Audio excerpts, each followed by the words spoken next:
तो ये कहानी है हमारे डीमन हंटर हांजी की, जिसके मॉम डैड को बचपन में ही एक लेपर्ड डीमन ने मार दिया था और इसीलिए वो अपने मॉम डैड का बदला लेने के लिए काफी सालों तक प्रैक्टिस करता रहा और फाइनली वो दिन आ ही गया जिस दिन वो एक पावरफुल डीमन हंटर बन ही गया और फाइनली अपने माँ बाप का बदला भी ले ही लेता है। लेकिन इस सफर को अंजाम तक पहुँचाने में उसे काफी ज्यादा मुश्किलात का सामना भी करना पड़ गया था, लेकिन फाइनली वो अपने मकसद में कामयाब हो ही जाता है और अपने मॉम डैड का बदला भी ले ही लेता है। तो दोस्तों, ये सीरीज आपको काफी ज्यादा पसंद आने वाली है, इसीलिए मेरी आपसे रिक्वेस्ट है कि एटलीस्ट 20 मिनट तक इस सीरीज को जरूर देखिएगा। आगे इस सीरीज को देखने के लिए आप खुद ही मजबूर हो जाएंगे।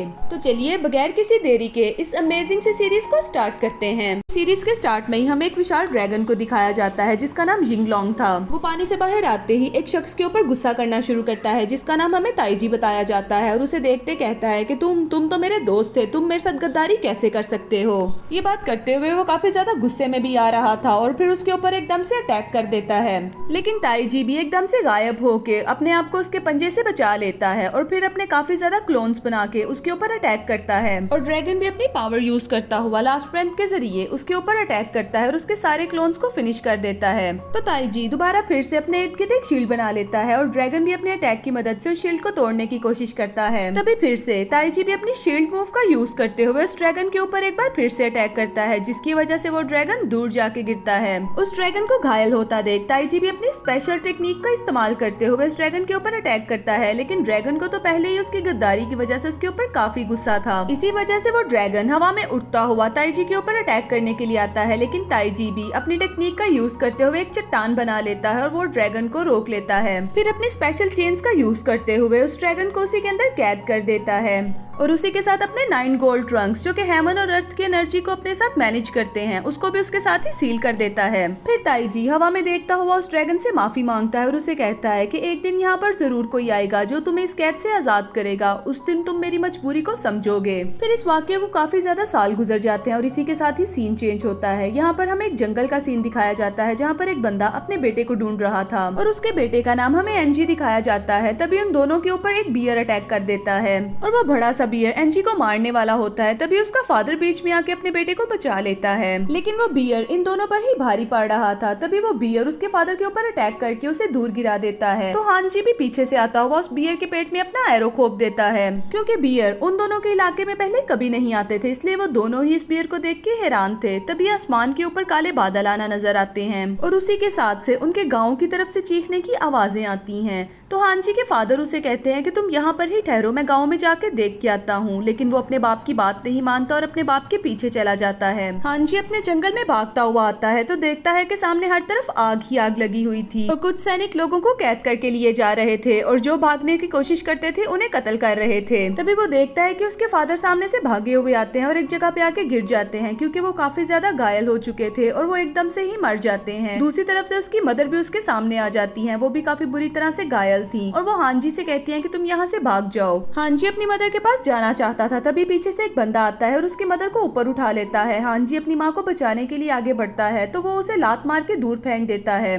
तो पता चलता है कि वो बंदा कोई इंसान नहीं बल्कि एक लेपर्ड डीमन था और वो देखते ही एक लेपर्ड में तब्दील हो जाता है। फिर वो हांजी के देखते ही देखते उसकी मदर को दूर गिरा देता है जिनकी गिरते ही मौत हो जाती है। हांजी यहाँ पर काफी ज्यादा अपसेट हो चुका था। उस लेपर्ड डीमन का अगला अटैक अब हांजी की तरफ था। तभी एक शॉट उड़ते हुए आती है और उस लेपर्ड डीमन के चारों तरफ आग का एक सर्कल बना देती है और फिर वो शॉट उसके पेट में घुप जाती है जिससे वो मारा जाता है। तभी हांजी के सामने उस शॉट का मालिक आ जाता है और इसी के साथ हांजी की आंख खुल जाती है क्योंकि वो ये सब कुछ तो एक ख्वाब में देख रहा था और अब हांजी बड़ा हो चुका था और वो शॉट का मास्टर अब उसका भी मास्टर बन चुका था। दरअसल दोस्तों, ये शॉट कोई आम शॉट नहीं थी बल्कि ये एक मैजिकल शॉट थी जिसका नाम युआनजी शॉट था और ये एक शॉट डीमन को मारने के लिए इस्तेमाल होती थी क्योंकि हांजी के पेरेंट्स को डीमन क्लैन के लोगों ने मारा था, इसीलिए उसने अपना एक एक दिन इस ट्रेनिंग में गुजारा था ताकि वो डीमन क्लैन के लोगों को मार सके और इस सब के बीच वो अपने आप को मुकम्मल तौर पर भूल ही चुका था। इसीलिए मास्टर उसे एक एडवेंचर पर भेजते हैं और उसे कहते हैं कि तुम्हें बाउ सिटी में जाना है, वहाँ पर एक लड़की है जीशैन और वो लड़की तुम्हें में डीमन और इंसानों के बीच का फर्क बता देगी। मास्टर की बात सुनते हांजी उन्हें ग्रीट करता है और वहाँ से चला जाता है। तभी यहाँ पर सीन चेंज होता है और हमें जंगल का सीन दिखाया जाता है जहाँ पर एक लड़की भाग रही थी और उसका पीछा कुछ डीमन कर रहे थे और इस लड़की का नाम हमें लिंगशी बताया जाता है और एक डीमनिक पावर उसका पीछा कर रही थी जो कि अपनी 3 डीमंस की पावर यूज करते हुए उसके ऊपर अटैक कर देती है। तभी वहाँ पर 3 छोटी लड़कियां आ जाती हैं जो कि असल में डीमन थी और वो आके उस डीमन लड़की से कहती हैं कि लिंगशी के बारे में सीक्रेट लॉर्ड ने ऑर्डर किया है कि इसे मारना नहीं बल्कि इसे पकड़ के लेके आना है क्योंकि ये हमारे काफी काम आ सकती है। तभी हांजी अपनी स्वॉर्ड के साथ उसी फॉरेस्ट के ऊपर से गुजर रहा था तो उसे डीमन की स्मेल आ जाती है और वो देखता है कि कोई लड़की मुश्किल में है तो उसे बचाने के लिए नीचे आ जाता है और अपनी स्वॉर्ड के साथ उस डीमन के ऊपर अटैक कर देता है और उस लड़की को बचा लेता है। लेकिन उस ट्री डीमन को उसके ऊपर काफी गुस्सा आता है तो आसपास के सारे ट्रीज की एनर्जी को खुद में अब्सॉर्ब करने लगती है। लेकिन हांजी उसके ऊपर एक जबरदस्त अटैक करता है जिसकी वजह से एक बाजू उसका कट गया था और इसी वजह से वो ट्री डीमन और भी ज्यादा पावरफुल होके हांजी के ऊपर अटैक करती है और हांजी भी उसके अटैक को इजीली डॉज किए जा रहा था। यहाँ पर इन दोनों के दरमियान में ही फाइटिंग शुरू हो गई थी। फिर हांजी उस ट्री डीमन के ऊपर एक जबरदस्त अटैक करती है जिसकी वजह से वो ट्री डीमन और भी ज्यादा गुस्से में आके अपनी सारी पावर्स को कंबाइन करके हांजी के ऊपर एक अटैक करती है और हांजी भी अपनी पावर्स को और ज्यादा बढ़ा देता है ताकि उसके अटैक को डॉज कर सके। उन दोनों का अटैक ही बहुत ज्यादा पावरफुल था लेकिन फिर भी हांजी का अटैक ज्यादा पावरफुल होने की वजह से वो ट्री डीमन एक ही झटके में मर जाती है और इस बड़े अटैक की वजह से वहाँ पर काफी बड़ा ब्लास्ट भी हो गया था जिसकी वजह से लिंगशी पानी में जाके गिर जाती है। हांजी को जैसे इस बात का पता चलता है तो भागता हुआ पानी में छलांग लगा देता है और लिंगशी को अपनी बाहों में उठा के ऊपर ले आता है। फिर नेक्स्ट सीन में वो दोनों जंगल में बैठे हुए बातें कर रहे थे तो लिंगशी उसको शुक्रिया अदा करती है तो हांजी को वहाँ पर किसी डीमन की प्रेजेंस महसूस होती है तो वो एकदम से अपनी तलवार फेंक देता है लेकिन वो डीमन भी मौका पाते वहाँ से बच के निकल गया था। फिर हांजी लिंगशी से पूछता है कि अब तुम कहाँ जाओगी तो लिंगशी कहती है कि बाउ सिटी में मेरे अंकल रहते हैं, अब मैं उनके पास ही जाऊंगी। तो दोस्तों यहाँ पर ही हमें रिवील हो गया था कि लिंगशी के पेरेंट्स को भी डीमंस ने मार दिया था इसीलिए वो भी अकेली रह गई थी और अपने अंकल के पास जा रही थी ताकि उसके अंकल उसे लुक आफ्टर कर सके। तो हांजी भी लिंगशी से कहता है कि तुम्हें परेशान होने की जरूरत नहीं क्योंकि मैं भी बायो सिटी ही जा रहा हूँ तो मैं रास्ते में तुम्हारी हिफाजत करूंगा। दूसरी तरफ हमें बायो सिटी का मंजर दिखाया जाता है जहाँ पर हम उस लड़की जिंगशी को देखते हैं जो कि उस सिटी के लॉर्ड से मिल रही थी जो कि उसे बताता है कि मेरे फादर को इस सिटी के एम्परर ने 3 साल से अपनी कैद में रखा है।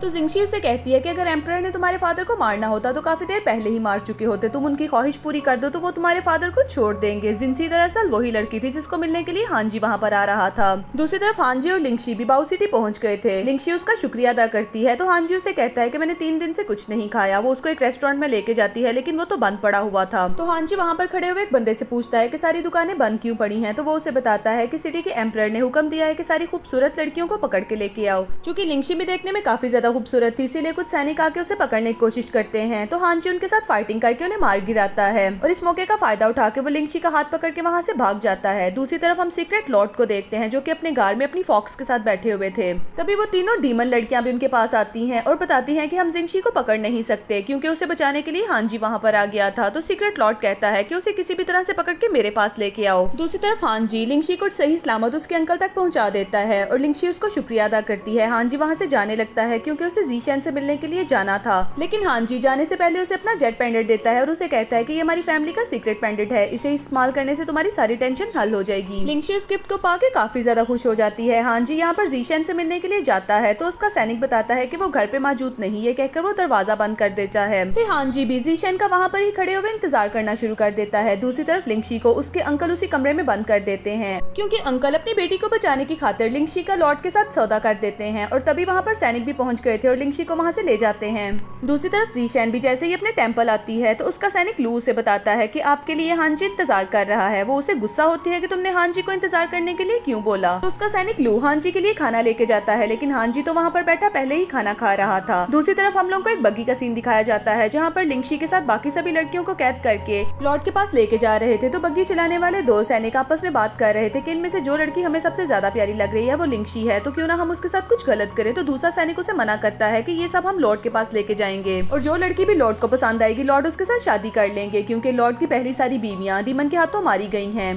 तभी वहाँ पर वो 3 डीमन लड़कियां आ जाती हैं और वो आते ही उनको अपने वश में कर लेती हैं और सारे सैनिक आपस में लड़ना शुरू करते हैं। वो लिंगशी को देखते हैं तो अपने लॉर्ड के पास ले जाती हैं। तो फॉक्स डीमन भी लिंगशी को देख के उसके ऊपर अटैक करने लगते हैं, लेकिन वो तीनों लड़कियां उनके सामने आके उसे बताती हैं कि ये लड़की सीक्रेट लॉर्ड के लिए काफी ज्यादा जरूरी है, क्योंकि इस लड़की में रॉयल ब्लड और ड्रैगन का उरा है, जिसकी वजह से कोई भी ड्रैगन इसके पास नहीं आ सकता। उन तीनों लड़कियों की ये बात सुन के फॉक्स लॉर्ड दोबारा फिर से सोच लेते हैं कि इस लड़की का उन्होंने क्या करना है, इसीलिए वो अपनी एनर्जीज को रिलीज करते हुए लिंगशी को अपनी दुनिया में ले जाते हैं और अपनी दुनिया में लाके वो लिंगशी को टॉर्चर करना शुरू करते हैं और उसकी सारी ह्यूमन वाली एनर्जीज निकाल के उसमें डीमनिक एनर्जीज भर देते हैं, जिसकी वजह से उसकी सारी पुरानी याददाश्त रिमूव हो जाती है और लिंगशी के अंदर अपनी डीमन एनर्जी ट्रांसफर कर देता है। इसकी वजह से लिंगशी को हानजी काफी ज्यादा याद आ रहा था और उसके साथ गुजारा हुआ सारा वक्त भी। दूसरी तरफ ज़ीशेन को देखते हैं जो हानजी को मिलने के लिए अपने टेंपल से बाहर आती है। तो हानजी उसे बताता है कि मुझे मास्टर ने भेजा है ताकि मैं आपके साथ रह के आपकी हिफाजत कर सकूं, लेकिन लिंगशी उसकी बात का कोई जवाब नहीं देती और अपने सैनिक के साथ आगे चली जाती है, क्योंकि वो सब लोग फैंग सिटी की तरफ जा रहे थे। इसीलिए गू भी उसको कहता है कि तुम भी हमारे साथ फैंग सिटी के लिए चलो, तो वो भी उनके साथ बग्गी में सवार हो जाता है। इसी बीच हम पे रिवील होता है कि ज़ीशाओ जब छोटी थी तो बाओ सिटी का लॉर्ड, जो कि अब एम्परर की कैद में है, वो ज़ीशेन के फादर का खास आदमी हुआ करता था, लेकिन बाओ रैम ने उसके साथ धोखा किया और धोखे के साथ उसका कत्ल करवा दिया, क्योंकि बाओ सिटी का नया लॉर्ड अपने फादर की तरह काफी ज्यादा जालिम और जल्लाद आदमी था। इसीलिए ज़ीशेन काफी खुश हो रही थी कि इसका अंजाम भी अपने बाप वाला ही होने वाला है। दूसरी तरफ हम डाजो किंगडम के एम्परर यानी कि लॉर्ड यू को देखते हैं, जो कि अपने सैनिकों पे काफी ज्यादा गुस्सा हो रहे थे, क्योंकि उनकी सिटी में काफी ज्यादा चोर और लुटेरे घुस आए थे। अपने सैनिकों पे गुस्सा करते हुए वो उन्हें मारने वाला था, तभी उसका खास बंदा आके उसे बताता है कि इन्हें ना मारें, क्योंकि बाउ सिटी के लॉर्ड ने आपको खुश करने के लिए एक बहुत ही खूबसूरत लड़की को भेजा है। तभी वो खूबसूरत लड़की यानी कि लिंगशी वहाँ पर काफी सच तच की आ जाती है। एम्परर उसे देख के ही काफी खुश होता है और उसे उठा के अपने कमरे में ले जाता है।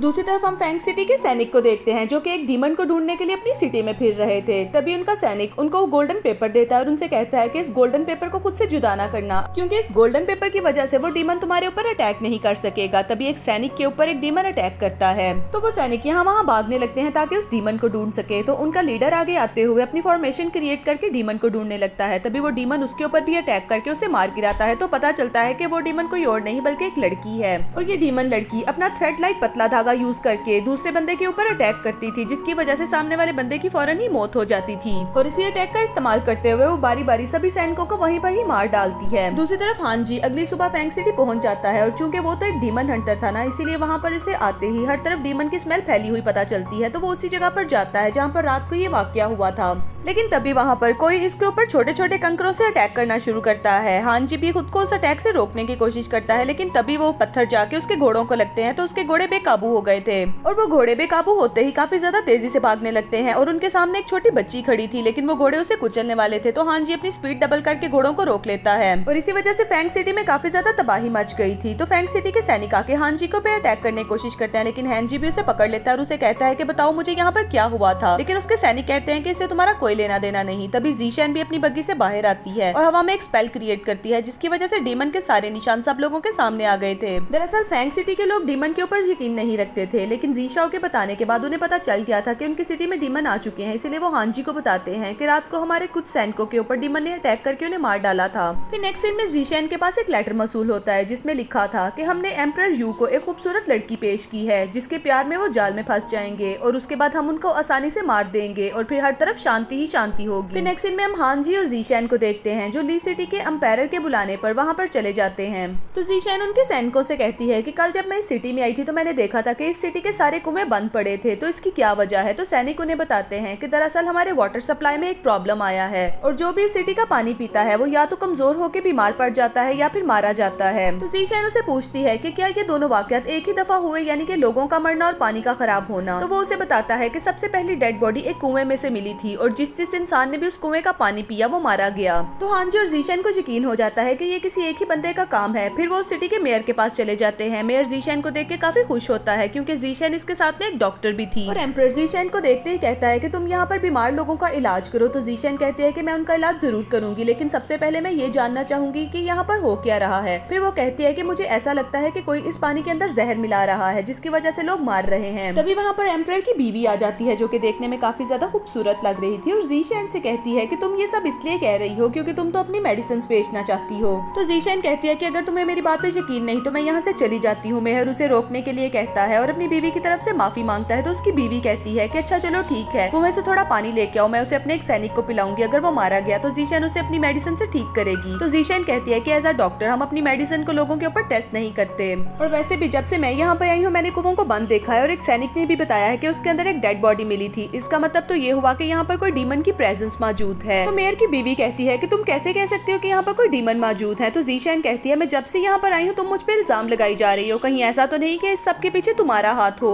मेयर की बीवी को ये सुन के काफी गुस्सा आता है और अपने सैनिकों से कह के उस पर अटैक करवाती है। हांगची भी जीशैन को बचाने के लिए सैनिकों के सामने आ जाता है और उन्हें मार गिराता है, फिर मेयर के ऊपर अटैक करने लगता है। तो जीशैन के कहने पे हांगची रुक जाता है। तो मेयर कहता है कि कोई ऐसा हल निकालें जिससे हम दोनों का ही फायदा हो। तो जीशैन उन्हें हल देते हुए कहती है कि माउंटेन के पास काफी ज्यादा पानी है, हमें वहाँ से पानी की सप्लाई यहाँ तक लानी होगी। तो मेयर भी कहता है कि ये काम काफी ज्यादा नामुमकिन लग रहा है क्योंकि इतनी दूर से पानी की सप्लाई हम कैसे लेके आएंगे। तो जीशैन कहती है कि इसके हल के लिए हमें इस सिटी के मैप को देखना होगा। उसकी बात सुन के वो लोग वहाँ से चले जाते हैं। फिर हांजी के पास मेयर की बीवी आती है जो कि उसे चाय ऑफर करती है और उसके बाद उससे फ्लर्ट करना शुरू कर देती है। तो हांजी उसे खुद से पीछे किए जा रहा था, तभी उसे वहाँ पर जेट फ्लावर की खुशबू आती है। तो मेयर की बीवी बताती है कि ये जेट फ्लावर सिर्फ मेयर हाउस में ही उगते हैं और फिर उसे रिक्वेस्ट करती है कि तुम मुझे अपनी शॉर्ट स्किल सिखाओ क्योंकि यहाँ पर अगर डीमन वाली बात सच निकली तो मैं खुद को प्रोटेक्ट कर सकूंगी। तो हांजी उसकी बात मान के उसे स्किल सिखाता है। दूसरी तरफ हम लिंगशी को देखते हैं जो एम्परर यू के कमरे में रेस्ट कर रही थी। वो एकदम से उठ बैठती है और कहती है कि भले एम्परर यू मुझे उठा के यहाँ पर ले आए लेकिन उन्होंने मेरे साथ कुछ ऐसा वैसा नहीं किया। इसी बीच हम लोग को रिवील हो जाता है कि फॉक्स डीमन ने लिंगशी के अंदर अपनी सारी डेमोनिक पावर इंस्टॉल कर दी थी, जिसकी वजह से उन्होंने उसे कहा था कि तुम एम्परर यू के पास जाओ और उन्हें एक बच्चा दो,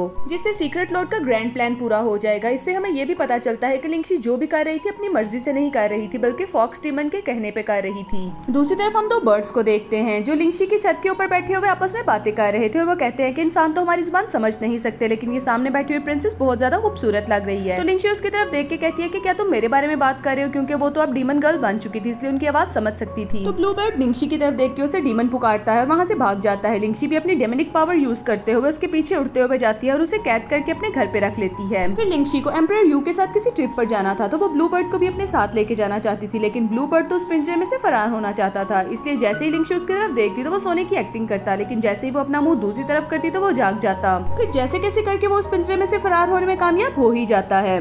लेकिन ब्लू बर्ड की तो किस्मत ही खराब थी क्योंकि बाहर कुछ सैनिक मास्टर यू को मारने के लिए वहाँ पर पहुंच चुके थे। उनकी जबरदस्त फाइटिंग से ब्लू बचता बचाता दोबारा फिर से लिंगशी के कैबिन में चला जाता है और लिंगशी भी जान चुकी थी कि बाहर फाइटिंग हो रही है और अगर मास्टर यू मारा जाता तो वो सोचती है कि सीक्रेट मास्टर का प्लान तो यहाँ पर फेल हो जाएगा, इसीलिए मुझे उनकी जान बचाने के लिए बाहर जाना होगा। ये सोचते वो ब्लू को अपने मुंह में रख के बाहर आ जाती है और उन सैनिकों के साथ फाइटिंग करती है। तभी वहाँ मास्टर यू भी आ जाता है और उन सैनिकों के साथ फाइटिंग शुरू करता है। एक बड़ा सा पत्थर लिंगशी के ऊपर गिरने वाला होता है तो मास्टर यू भी उसे एकदम तोड़ देता है। फिर मास्टर यू के सभी सैनिक उन सैनिकों पे भारी पड़ते हुए उन्हें बारी बारी करके मार देते हैं। दूसरी तरफ जीशैन को देखते हैं कि वो लू सिटी का मैप देख रही थी तो रिवील होता है कि उसका मैप देखने का एक और भी मकसद था, यानी कि वो 9 कोल्ड ड्रंक्स की लोकेशन को ट्रेस करना चाहती थी। दूसरी तरफ मास्टर लू लिंगशी को अपने घोड़े पे बिठा के जंगल में ले आते हैं और वहाँ पे आके उसे कहते हैं कि मुझे यकीन हो रहा है कि तुम कोई आम लड़की नहीं, क्योंकि आम लोग सैनिकों को देख के डर जाते हैं लेकिन तुम जंग के माहौल में भी बाहर आ गई। तो लिंगशी कहती है क्योंकि वो सैनिक आपको मारने के लिए आए थे और मैं आपको मरने देना नहीं चाहती थी, इसीलिए मैं आपकी हिफाजत के लिए वहाँ पर आई थी। मास्टर लू उसकी बात का यकीन नहीं करते तो वो पीछे जाती जाती पानी में गिर जाती है। पानी में जाते ही उसकी याददाश्त वापस आती है और उसे दोबारा फिर से हांजी याद आ रहा था कि किस तरह से उसने उसे बचाया था। तो मास्टर लू भी उसे उसी तरह से बचाते हैं। तो लिंगशी मास्टर लू को हांजी समझते हुए उसके काफी करीब आ जाती है। तभी एक सैनिक आता हुआ उन्हें डिस्टर्ब कर देता है। दूसरी तरफ हांजी को मेयर की बीवी में से डेमोनिक उरा महसूस होता है तो उसे पता चल गया था कि मेयर की बीवी कोई आम इंसान नहीं बल्कि कोई डीमन है। तभी वहाँ पर एक डीमन उसके ऊपर अटैक कर देता है तो हांजी उस डीमन पर अटैक करने के लिए जाता है। वो डीमन भी हांजी को बराबर की टक्कर दे रहा था। काफी ज्यादा फाइटिंग करने के बाद वो डीमन जैसे ही हांजी के सामने आता है तो हांजी को याद आता है कि ये वही डीमन है जिसने उसके माता पिता का भी कत्ल किया था। हांजी को तो ये याद आते काफी ज्यादा गुस्सा आ गया था। उस डीमन पे अटैक करने के लिए आगे को जाता है तो वो डीमन भी हवा में उछलते हुए काफी दूर चला जाता है। दूसरी तरफ जीशैन भी अपने साथियों के साथ उसी जगह पर आ जाती है। फिर उस डीमन का अगला अटैक जीशैन के साथियों पर था। लू ने काफी ज्यादा बचाने की कोशिश की लेकिन वो एक ही अटैक करते हुए उसकी सोट को चकनाचूर कर देता है और जीशेन को गले से पकड़ के काफी ऊंची जगह पर खड़ा कर देता है और हांग जी के साथ एक डील करता है। उसे कहता है कि अभी तक तुमने जितनी भी पावर गेन की है उन सारी पावर्स को जाया कर दो, वरना मैं जीशेन को यहाँ से जिंदा नहीं छोड़ूंगा। तो हांग जी को सालों पुराना वाक्य याद आता है जब इसी वाले डीमन ने इसकी माँ को भी इसी तरह से पकड़ के दूर फेंका था, इसलिए वो जीशेन को मरता नहीं देख सकता था, इसीलिए वो अपनी सारी पावर्स को रिलीज कर देता है। तभी जीशेन ताईजी के 7 ऑरिफिसेस को यूज करते हुए उन्हें बाहर निकाल लेती है, जिसकी वजह से डीमन का ध्यान दूसरी तरफ बढ़ जाता है। तभी हांग जी भी मौका पाते ही अपनी स्वॉर्ड के साथ उस डीमन के ऊपर अटैक कर देता है, जिसकी वजह से जीशेन नीचे गिरने लगती है और उसके हाथ में पकड़ा हुआ 7 ऑरिफिस भी। फिर हांग जी उन दोनों को कैच कर लेता है। जीशेन तो नीचे गिरने की वजह से बेहोश हो गई थी, तो हांग जी अपनी पावर का यूज करते हुए उसे होश में लेके आता है। जीशेन होश में आते ही उसके हाथ से सबसे पहले अपना 7 ऑरिफिस लेती है, फिर अपने साथियों के साथ वहाँ से चली जाती है। हांग जी को यहाँ पर डीमन के बाल मिलते हैं, तो मेयर की बीवी पे उसका शक बिल्कुल कंफर्म हो जाता है। दूसरी तरफ वो डीमन उड़ते हुए मेयर की बीवी के ऊपर जाके अटैक करता है। मेयर की बीवी भी अपनी थ्रेड टेक्निक का यूज करते हुए उस डीमन के ऊपर अटैक करती है, तो रिवील होता है ये वही थ्रेड डीमन है जो लू सिटी में रोजाना किसी न किसी आदमी को मारा करती थी। दूसरी तरफ वो डीमन भी अपनी असल फॉर्म यानी कि लेपर्ड फॉर्म में आके उसके ऊपर अटैक करता है। तभी हमें रिवील होता है कि मेयर की बीवी एक डीमन फॉक्स है और उस डीमन का नाम लियान था और उसके पास एक कमाल की एबिलिटी थी, यानी कि वो अपने जितने मर्जी क्लोन बना के उन्हें अपनी मर्जी से ट्रीट कर सकती थी। तो वो डीमन उसे कहता है कि जीशेन के पास 9 कोल्ड्रंक तोड़ने का राज है, इसीलिए मैं उससे वो राज देना चाहता हूँ और अगर हम दोनों मिलकर काम करें तो दोनों का ही फायदा होगा। तो लियान उसे कहती है कि मैं तुम्हारा यकीन किस तरह से करूँ। तभी उन्हें वहाँ पर हांग जी के आने की प्रेजेंस महसूस होती है,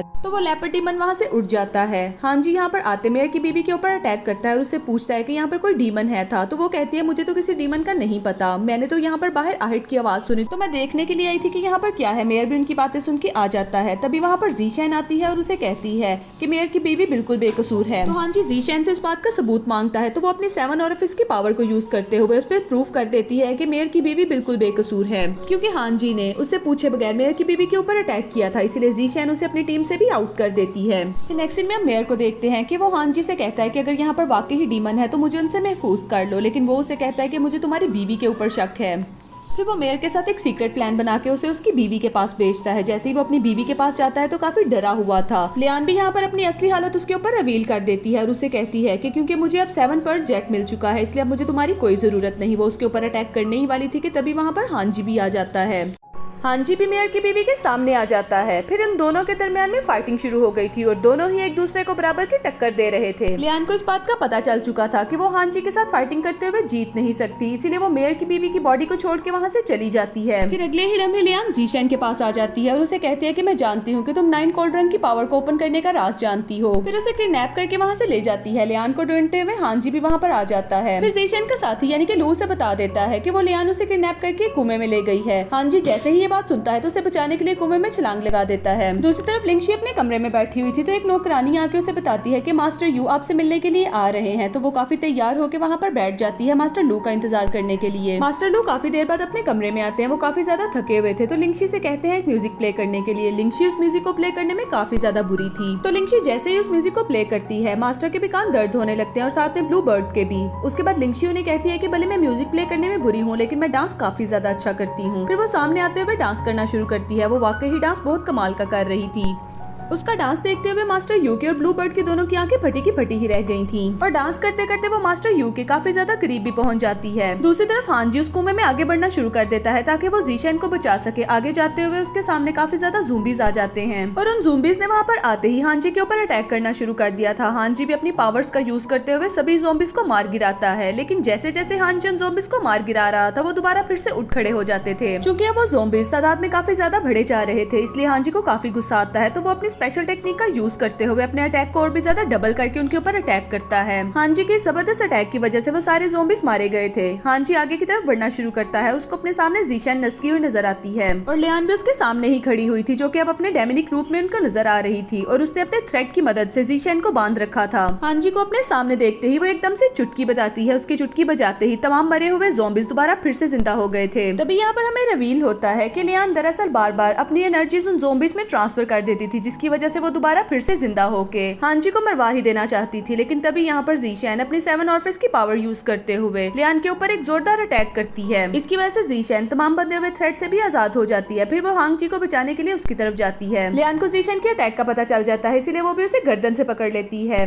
और एक जबरदस्त अटैक जीशैन के ऊपर करने ही वाली थी। तभी उसे बचाने के लिए वहाँ पर हांजी आ जाता है। लियान जैसे ही हांजी की तरफ देखती है तो उसने तमाम ज़ॉम्बीज के ऊपर गोल्डन पेपर लगा दिया था। दरअसल वो ज़ॉम्बीज अब हांजी के पीछे नहीं आ रहे थे क्योंकि हांजी ने उनके ऊपर गोल्डन पेपर लगा दिया था और उन ज़ॉम्बीज के अंदर डीमन की एनर्जी थी, इसीलिए उन गोल्डन पेपर की मदद से वो वहाँ पर ही स्टक हो गए थे। और हांजी यहाँ पर एक जबरदस्त अटैक लियान के ऊपर कर देता है, जिसकी वजह से लियान काफी बुरी तरह से हर्ट हो गई थी। लियान को काफी गुस्सा आता है तो ज़ॉम्बीज से अपनी एनर्जीज वापस लेने लगती है और उन ज़ॉम्बीज की एनर्जी खुद में अब्सॉर्ब करने के बाद लियान अब काफी ज्यादा पावरफुल हो गई थी। हांजी उसके ऊपर अटैक करने के लिए जाता है लेकिन जीशैन उसे रोक लेती है और उसे कहती है कि लियान मेरे पीछे पड़ी है, इसलिए तुम यहाँ से चले जाओ। लेकिन हांजी उसकी बात मानने से इनकार कर देता है और वो जीशैन से कहता है कि चाहे मेरी जान ही क्यों ना चले लेकिन फिर भी मैं तुम्हारी रक्षा करूंगा। ये कहकर वो लियान के ऊपर अटैक करने के लिए जाता है लेकिन लियान भी अब यहाँ पर काफी ज्यादा पावरफुल हो गई थी, इसीलिए वो हांजी के ऊपर जबरदस्त अटैक करती है। हांजी उस अटैक की वजह से घायल होकर नीचे गिर गया था तो वो दूसरा अटैक करने के लिए जीशैन की तरफ जाती है लेकिन तभी वहाँ पर हांजी आके उसको बचा लेता है। तभी इन दोनों के दरमियान में जबरदस्ती फाइटिंग शुरू हो गई थी, जिसकी वजह से वो दोनों ही एक दूसरे को बराबर की टक्कर दे रहे थे। तभी वहाँ पर मेयर भी आ जाता है तो रिवील होता है कि वो मेयर नहीं बल्कि वही लेपर्ड डीमन है। तो लियान उस लेपर्ड डीमन को गालियां देने लगती है और उसे कहती है ये दोनों मेरे शिकार हैं, लेकिन लेपर्ड डीमन भी लियान के ऊपर एक अटैक करके उसे दूर फेंक देता है। दूसरी तरफ लियान को तो उस लेपर्ड डीमन पे पहले का ही गुस्सा था क्योंकि उसने उसके माता पिता को मारा था, इसीलिए वो अपनी रेस फॉर्म को एक्टिवेट करके उस लेपर्ड डीमन की अच्छी खासी धुलाई करता है। फिर हांजी लेपर्ड डीमन के ऊपर आखिरी अटैक करने ही वाला था कि उसकी रेस फॉर्म कमजोर पड़ने लगती है, वो वहीं पर ही बैठ जाता है। लेपर्ड डीमन इस बात का फायदा उठाते हुए हांजी के ऊपर अटैक करने लगता है लेकिन तभी जीशैन अपनी 9 कोल्ड्रन की पावर को अनलॉक कर देती है, जिसकी वजह से वो दोनों डीमन उसके अंदर फंस के रह गए थे। उस सील के ओपन होने की वजह से वहाँ पर बहुत बड़ा सा ब्लास्ट हो गया था और 9 कोल्ड्रन निकल के उनके सामने आ जाते हैं। फिर जीशैन उसे बताती है कि मैं सॉन्ग किंगडम की प्रिंसेस हूँ और 9 कोल्ड्रन की वारिस भी मैं ही हूँ। ये बात करते ही वो अपने 7 ऑरफ की पावर को भी एक्टिवेट कर लेती है, जिसकी वजह से 9 कोल्ड्रन की पावर आपस में मर्ज होना शुरू हो गई थी और उसमें से होली एनर्जी निकल के बाहर आ जाती है। तो जीशैन अपने दोनों हाथ आगे करके उस एनर्जी को पकड़ने लगती है। तभी लियान उड़ते हुए आती है और उस एनर्जी को पकड़ के दूर चली जाती है। दरअसल दोस्तों यहाँ पर रिवील होता है कि लियान उस बड़े अटैक की वजह से इसलिए नहीं मरी थी क्योंकि उसने अपनी सोल का आधा हिस्सा मेयर की बीवी की बॉडी के अंदर छोड़ दिया था, इसीलिए वो जिंदा होकर उस एनर्जी को पकड़ के वहाँ से भागने लगती है। तभी यहाँ पर वही बड़ा वाला ड्रैगन यानी कि लिंगलोंग आ जाता है और उसे पकड़ लेता है और लियान खुद को बचाने के लिए उस ड्रैगन के ऊपर अटैक कर देती है, लेकिन वो ड्रैगन उसे कहता है कि तुम इस एनर्जी को लेकर यहाँ से जा सकती हो क्योंकि मेरी लड़ाई तो सिर्फ जीशैन के साथ है क्योंकि वो ताईजी की नस्ल में से है। फिर जीशैन भी लियान को पकड़ने के लिए उसके पीछे जाती है लेकिन वो ड्रैगन जीशैन को पकड़ने लगता है। तो जीशैन अपनी 7 ऑरिफिस की पावर यूज करते हुए ड्रैगन के ऊपर अटैक करती है। ये देखते हुए जीशैन ने भी अपनी फ्लोटिंग शॉट का यूज करते हुए इस ड्रैगन के ऊपर अटैक कर दिया था। तभी यहाँ पर इन दोनों के दरमियान में जोरों शोर से फाइटिंग शुरू हो गई थी, लेकिन हांजी की पावर उस ड्रैगन से काफी ज्यादा थी, इसीलिए वो उस ड्रैगन पे भारी पड़े जा रहा था। तभी लियान मौके का फायदा उठाते ही होली एनर्जी को लेके वहाँ से भागने लगती है, लेकिन ड्रैगन उसके ऊपर भी अटैक कर देता है। तभी वहाँ पर फॉक्स डीमन टेलीपोर्ट होकर वहाँ पर सामने आ जाते हैं और लियान के सामने खड़े होते हुए उसे बचा लेते हैं और लियान से कहते हैं कि तुम इस होली एनर्जी को लेके इस पोर्टल के जरिए यहाँ से बाहर चले जाओ। तो लियान भी उस पोर्टल की तरफ भागना शुरू करती है। यिंगलोंग को फॉक्स डीमन पर काफी गुस्सा आता है तो उस पर अटैक करने के लिए उसकी तरफ बढ़ता है। यहाँ पर हमारी लड़ाई एक नए रूप की तरफ चली जाती है, यानी कि अब लड़ाई फॉक्स डीमन और ड्रैगन के दरमियान में शुरू हो गई थी। ये दोनों ही एक दूसरे को बराबर की टक्कर दे रहे थे। ड्रैगन के एक जबरदस्त अटैक की वजह से यहाँ पर बहुत बड़ा ब्लास्ट हो गया था। दूसरी तरफ लियान फिर से मौके का फायदा उठाते पोर्टल की तरफ भागना शुरू करती है। यिंगलोंग उसे देख लेता है तो उसके सामने एक आइस का बैरियर बना देता है, लेकिन फॉक्स डीमन उसे भी तोड़ देता है। तभी मौके का फायदा उठाते हुए लियान जल्दी से पोर्टल के अंदर दाखिल होती है, लेकिन वो जैसे ही पोर्टल के अंदर दाखिल होती है तो वो होली एनर्जी क्लैप्स होना शुरू हो गई थी। फॉक्स डीमन इसे जैसे ही देखता है तो उसे रोकने की कोशिश कर रहा था, लेकिन तब तक काफी देर हो चुकी थी, इसीलिए वो एनर्जी वहाँ पर ही ब्लास्ट हो गई थी। उस एनर्जी के ब्लास्ट होते ही वहाँ पर काफी ज्यादा रोशनी पूरे डाजो किंगडम में फैल गई थी। ये देख के ड्रैगन यिंगलोंग काफी ज्यादा गुस्से में आ गया था क्योंकि ये सब कुछ हांजी और जीशैन की वजह से हुआ था, इसीलिए वो उन दोनों के ऊपर अटैक करने के लिए जाता है। तभी उस ड्रैगन में से भी काफी ज्यादा एनर्जी निकलना शुरू हो गई थी। धुआं जटते ही पता चलता है कि इतना ड्रैगन तो बेबी ड्रैगन में तब्दील हो चुका था। तभी यहाँ पर जीशैन ने रिवील कर दिया था कि यिंगलोंग की एनर्जी 9 कोल्ड्रन की एनर्जी के साथ जुड़ी हुई थी। 9 कोल्ड्रन की एनर्जी खत्म होते ही यिंगलोंग भी अपनी पहली वाली पोजीशन में आ गया, यानी कि बेबी ड्रैगन में तब्दील हो गया। ये बात सुन के ही वो बेबी ड्रैगन भी काफी हैरान हो जाता है, जो कि दिखने में काफी ज्यादा क्यूट लग रहा था।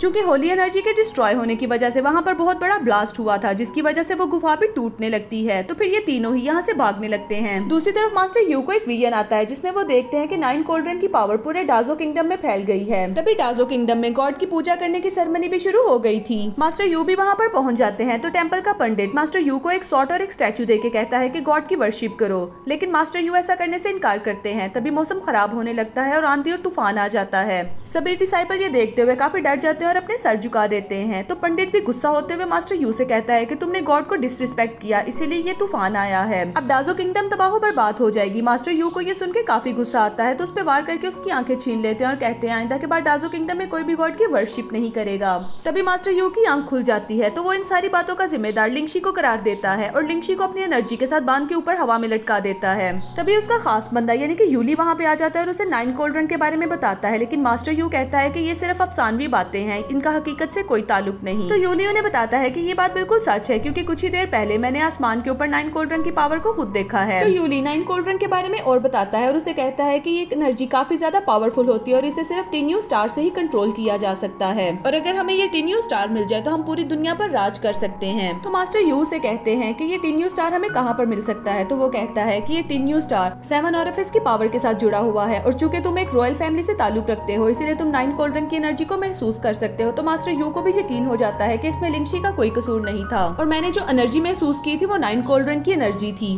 दूसरी तरफ हम उस लेपर्ड डीमन को देखते हैं। वो एक आदमी के सामने जाता हुआ अपना सर झुका लेता है और उसे कहता है कि मैं बहुत ज्यादा शर्मिंदा हूँ, क्योंकि मैं आपका हुक्म पूरा नहीं कर सका। आपने मुझसे कहा था कि 9 कोल्ड्रन की पावर को लेके आऊं, लेकिन 9 कोल्ड्रन की पावर डिस्ट्रॉय हो गई है और टीन्यू स्टार भी मुझे नहीं मिला। इसी वजह से वो आदमी उसके ऊपर काफी गुस्सा होते हुए उसके मुंह के ऊपर अपना पाँव रख के उसे अपनी असल पावर शो कर देता है। दूसरी तरफ हांजी, जिसने लिंग लॉन्ग और जीशेन को बचा लिया था, वो उन्हें अपने कांधे पे उठाता हुआ लू सिटी में ले आता है। जीशेन तो काफी घायल होने की वजह से बेहोश पड़ी थी, जबकि लिंग लैंग को उसने एक रस्सी के साथ बांध रखा था, लेकिन वो रस्सी पर बंधा हुआ भी उसको धमकियां दे रहा था कि मैं बड़ा होकर तुम्हें नहीं छोड़ूंगा। हांजी उसकी बातें सुन सुन के काफी पक जाता है, तो एक स्टिक के साथ बांध के उसे फायर की तरफ करता है, कहता है कि पहले तो मैं तुम्हें नहीं छोड़ूंगा। फिर लिंग लॉन्ग के माफिया मांगने पर हांजी उसे छोड़ देता है। तभी एक लड़की आके उन्हें बताती है कि जीशेन को होश आ गया है। हांजी उसे मिलने के लिए जाने लगता है, लेकिन वो कहती है कि वो सिर्फ गू से मिलना चाहती है, तो गू उसके पास चला जाता है। जीशेन होश में आने के बाद काफी ज्यादा अपसेट महसूस कर रही थी, क्योंकि वो 9 कोल्ड्रन की पावर को हासिल नहीं कर पाई थी, इसीलिए वो खुद को अनवर्दी कहलाती है। तभी लिंग लॉन्ग दोबारा फिर से शैतानियां करते हुए अपनी रस्सी काट देता है और हांजी को काफी सताते हुए वहाँ से भाग जाता है। हांजी भी अपनी शॉट के जरिए उसको पकड़ लेता है, और ऐसे करते हुए वो जीशेन के कमरे के पास पहुंच गया था और जीशेन की सारी बातें सुन लेता है। तो हांजी से बर्दाश्त नहीं होता, जीशेन के सामने चला जाता है और उसे कहता है जो भी हुआ उसमें तुम्हारा कोई कसूर नहीं, और तुम फिक्र ना करो, हम होली एनर्जी को दोबारा फिर से हासिल कर लेंगे। दूसरी तरफ मास्टर यू को देखते हैं, जिनका खास बंदा आके उन्हें बताता है कि 9 कोल्ड्रन की पावर सॉन्ग फैमिली की प्रिंसेस यानी कि जीशेन के पास है। तो मास्टर यू भी जीशेन को पकड़ने का ऑर्डर दे देता है।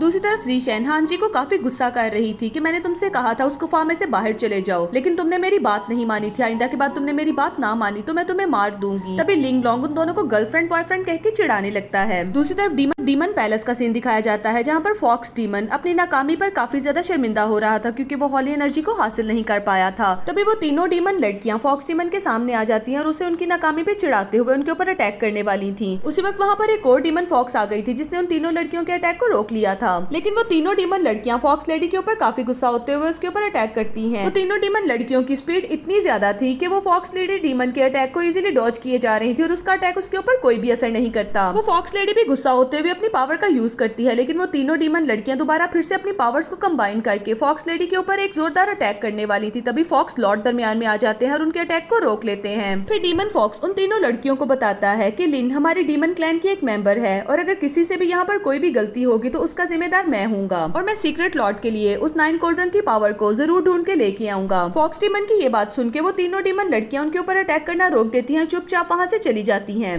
दूसरी तरफ हांजी और जीशेन को देखते हैं, जो कि एक काफिले की सूरत में लू सिटी की तरफ जा रहे थे। तभी एक परिंदा उड़ता हुआ आता है और जीशेन को एक लेटर देता है। जीशेन उस लेटर को पढ़ते ही फौरन से अपने काफिले को वहाँ पर रुकने का ऑर्डर देती है। हांजी भी वहाँ से नीचे उतर जाता है और लिंग लॉन्ग की शैतानियां यहाँ पर भी शुरू हो गई थी और वो भागने की कोशिश करता है। लिंग लॉन्ग की शैतानियों की तो हद ही हो चुकी थी, क्योंकि हांजी एक पूल में से पानी पीने लगता है, तो लिंग लॉन्ग वहाँ पे आके यूरिन कर देता है। ये देखते हांजी को काफी गुस्सा आता है और उसे पकड़ने के लिए उसके पीछे भागता है। तो हांजी उसे पकड़ के बिल्ली जैसे कपड़े पहना देता है। इन कपड़ों में लिंग लॉन्ग काफी ज्यादा अनकंफर्टेबल फील कर रहा था, तो अब इन दोनों के दरमियान में जबरदस्ती फाइटिंग शुरू हो गई थी। जीशेन भी उन दोनों की लड़ाइयों से काफी ज्यादा पक चुकी थी, इसलिए उनके सामने आ जाती है। वो दोनों लड़ना रोक देते हैं, तो जीशेन उसे कहती है क्योंकि मेरे फोर फादर्स ने तुम्हें उन 9 कोल्ड्रंक्स में बंद किया था, इसलिए तुमसे वादा करती हूँ कि उन 9 कोल्ड्रंक्स की पावर को मैं ढूंढ के जरूर लेके आऊंगी, और जैसे मुझे होली स्पिरिट की एनर्जी दोबारा फिर से मिल जाएगी तो मैं उसे तुम्हारे हवाले कर दूंगी। ये बात सुन के लिंग लॉन्ग शांत होकर बैठ जाता है। फिर वो सभी लोग ब्लू सिटी की तरफ रवाना हो गए थे। दूसरी तरफ हमें एक एल्डर मास्टर को दिखाया जाता है, जो कि अपने स्टूडेंट के साथ उस जगह की छानबीन कर रहे थे जहाँ पे में 9 कोल्ड्रन की पावर डिस्ट्रॉय हुई थी।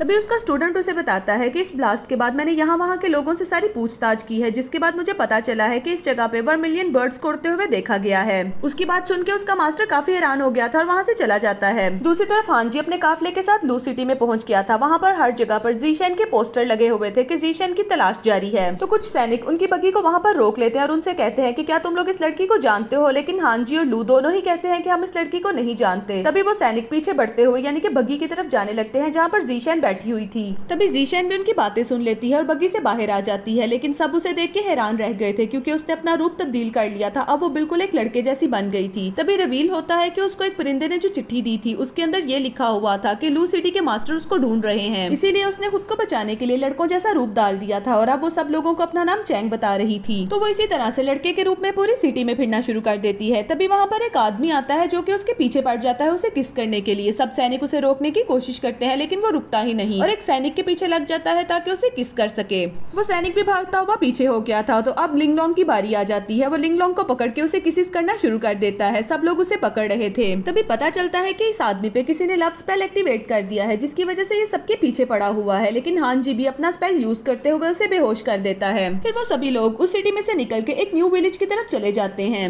तभी गु आके जीशेन और हांजी को बताता है कि कुछ दिन पहले यहाँ पर एक खूबसूरत लड़की आई थी जिसने इस पूरे विलेज को खरीद लिया था और उस लड़की का नाम फेंगशी था और उसने लियो सिटी के मास्टर से इस विलेज को खरीदा था और उसे दोबारा से रीबिल्ड करके काफी ज्यादा खूबसूरत बना दिया। और इतना ही नहीं बल्कि उसने उस सिटी के अंदर एक खूबसूरत सा टेम्पल भी बना दिया जिसमें सिर्फ इस सिटी के अमीर लोग ही जा सकते थे। लेकिन उस लड़की की एक बात काफी हैरान कुन है, यानी कि जो भी उस लड़की को देखता है वो उसकी खूबसूरती का दीवाना हो जाता है और पागलों जैसी हरकतें करने लगता है। तो लिंगलोंग यहाँ भी अपनी जुबान बंद नहीं रखता। तो शरारती होते हुए ने कहता है कि दरअसल उस पे 9 कोल्ड्रन की एनर्जी का असर हुआ था, इसीलिए उसे देख के सब लोग पागलों वाली हरकतें करते हैं। दूसरी तरफ हमें एक लड़की मुंह ये दिखाई जाती है जो कि इसी टाउन में फिर रही थी और वो सब लोगों को हांजी का पोस्टर दिखा के कह रही थी कि क्या किसी ने इस लड़के को देखा है। लेकिन सभी लोग हांजी की फोटो देख के इनकार कर देते हैं कि हम इसे नहीं जानते। मुयुआन काफी अपसेट हो जाती है और अपनी एनर्जी का यूज करके एक फ्लाइंग बर्ड बना देती है जो कि उसे ट्रेस करते करते उसे हांजी के पास ले आई थी। लेकिन इससे पहले कि वो हांजी के पास पहुंच सकती उसी वक्त वहाँ पर लिन आ जाती है जो कि एक डीमन थी। वो उसके ऊपर अटैक करती है, लेकिन मुयुआन भी अपनी फाइटिंग स्किल का यूज करते हुए उसके साथ फाइटिंग करती है ताकि उसके अटैक को रोक सके, जिसमें वो काफी हद तक कामयाब हो ही रही थी। लेकिन उसी वक्त वहाँ पर लियान आके उसे पीछे से अटैक करके नीचे गिरा देती है।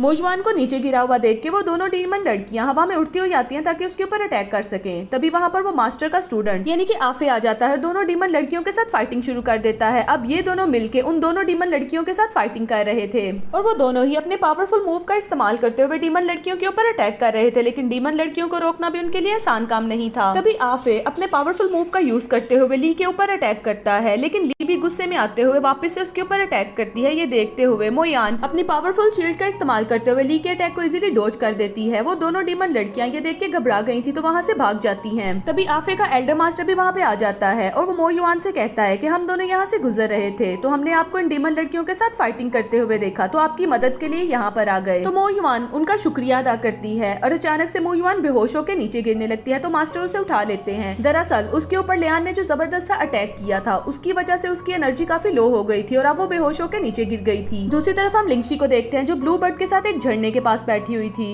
और वो ब्लू बर्ड से कहती है कि मुझे एक बात बताओ, मास्टर यू मेरे करीब क्यों नहीं आते। तो ब्लू बर्ड उसे कहता है क्योंकि दरअसल तुम हर वक्त गुस्से में रहती हो, कभी भी मुस्कुराती नहीं, इसीलिए तो मास्टर यू तुम्हारे करीब नहीं आते। और तुम्हें याद होगा एक दफा मास्टर यू को देख के तुम पानी में मुस्कुराई थी तो मास्टर यू तुम्हारे कितने करीब आ गए थे। ये उसी दिन का वाकया था जब लिंगशी पानी में गिर गई थी और मास्टर यू उसे बचाने के लिए पानी में कूदे थे और उसे लगा था कि हांजी उसे बचाने के लिए आ रहा है, इसलिए वो मास्टर यू को उसी तरह से देख के मुस्कुराई थी जैसे वो हांजी को देख के मुस्कुराया करती थी। और तब उसकी पावर्स बिल्कुल ह्यूमन जैसी थी, इसीलिए वो ह्यूमंस की तरह मुस्कुरा सकती थी। लेकिन अब वो एक डीमन गर्ल बन चुकी थी, इसीलिए अब उसकी मुस्कुराहट भी शैतानी थी। ये सोच के वो ब्लू बर्ड की तरफ देख के मुस्कुराती है, लेकिन उसकी हंसी बिल्कुल डेविलिश थी। तो ब्लू बर्ड उसे कहता है कि मेरा ख्याल है कि तुम्हें पानी में जाके मुस्कुराना चाहिए। तो वो पानी में जाके मुस्कुराने की कोशिश करती है, लेकिन तब भी उसकी हंसी बिल्कुल डेविलिश ही रहती है। तभी वहाँ पर फॉक्स डीमन आ जाते हैं और लिंगशी को काफी ज्यादा प्यार करते हुए उसे बताते हैं कि जब तुम मास्टर यू के बच्चे की माँ बनने वाली होगी तो तुम्हारी हंसी भी बिल्कुल प्योर हो जाएगी। और उसके साथ ही सीक्रेट लॉर्ड को 10,000 गार्ड्स को जिंदा करने की फॉर्मेशन भी मिल जाएगी। और उसके साथ वो उसे ये भी बताता है कि हजारों साल पहले स्काई क्लैन ने डीमन क्लैन को धोखा दे दिया था और हम पे अटैक करके पूरे क्लैन को डिस्ट्रॉय कर दिया था। अगर उस वक्त सीक्रेट लॉर्ड हमें ना बचाते तो आज हम जिंदा ना होते। और इसीलिए अब हमारी जिंदगी का यही मकसद है कि हम सीक्रेट लॉर्ड का एहसान किसी तरह से उतारें और उन्हें पूरे वर्ल्ड का राजा बना दें।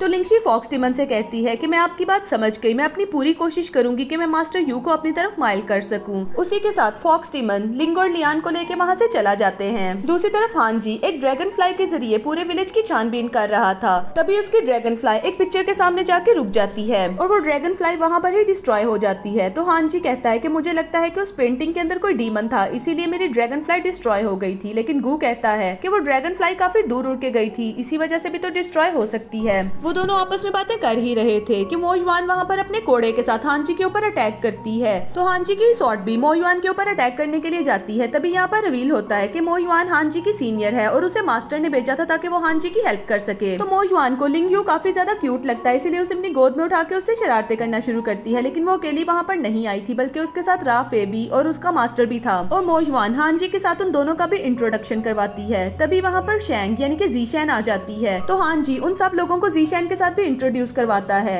लेकिन ज़ीशैन उनके ऊपर कोई खास तवज्जो नहीं देती और उसे कहती है कि मैं एक शादी में जा रही हूँ, मेरे पीछे तुम्हें इस टेम्पल का ख्याल रखना है। मोयुआन को ये देख के गुस्सा आता है कि ये कौन है जो हांजी पे ऑर्डर कर रही है, इसीलिए वो उस पे गुस्सा होती है। तो हांजी उसे पकड़ के दूसरी तरफ ले जाता है। फिर हांजी दूसरी तरफ जाके उसे बताता है कि लिंग ली जो तुम्हारे हाथ में है ये एक बहुत बड़ा ड्रैगन है और ज़ीशैन ने अपनी रक्षा करने के लिए खुद को लड़के के रूप में तब्दील कर लिया है और ये वही लड़की है जिसके बारे में मास्टर ने मुझे हुक्म दिया था कि मैं उसकी हिफाजत करूं। मोयुआन को ये पता चलता है तो लिंगलोंग के साथ और भी शरारतें करना शुरू करती है। लिंगलोंग को काफी गुस्सा आ रहा था। तो लिंगलोंग उसे कहता है कि अगर मुझे जरा सी भी खरोश आई तो मैं तुम्हें कभी भी 9 कोल्ड रंग तक नहीं पहुंचने दूंगा। उसकी बात सुन के मोयुआन रुक जाती है। तो लिंगलोंग को किसी की आहट महसूस होती है। तभी देखते ही देखते अंधेरा फैल जाता है और एकदम से दिन से रात हो चुकी थी। दूसरी तरफ ज़ीशैन फेंगवू की शादी अटेंड करने के लिए उस टेम्पल में आ जाती है, लेकिन उसके बाहर ही एक छोटा बच्चा उन्हें रोक लेता है और वो बच्चा उन्हें बताता है कि आज जाले विलर की ऑनर यानी कि जैक वू की शादी हो रही है। ये सुन के जिंगशी काफी हैरान होती है क्योंकि उन्होंने तो सुना था कि फेंगशी इस विलेज की ऑनर है। उसी के साथ वो बच्चा उन्हें टेम्पल के अंदर भी लेके जा रहा था। दूसरी तरफ लिंगजी ने महसूस किया था कि वहाँ पर फोग फैल रही है और देखते ही देखते उस फोग में से काफी ज्यादा डीमन वहाँ पे आके हांजी के ऊपर अटैक कर देते हैं। फिर हांजी मोयुआन उन डीमन के साथ लड़ना शुरू करते हैं और अपनी एनर्जीज को कंबाइन करके उन दोनों के ऊपर एक जबरदस्त अटैक करते हैं, जिसकी वजह से एक बहुत बड़ा ब्लास्ट हो गया था और सारा धुआं जट जाता है।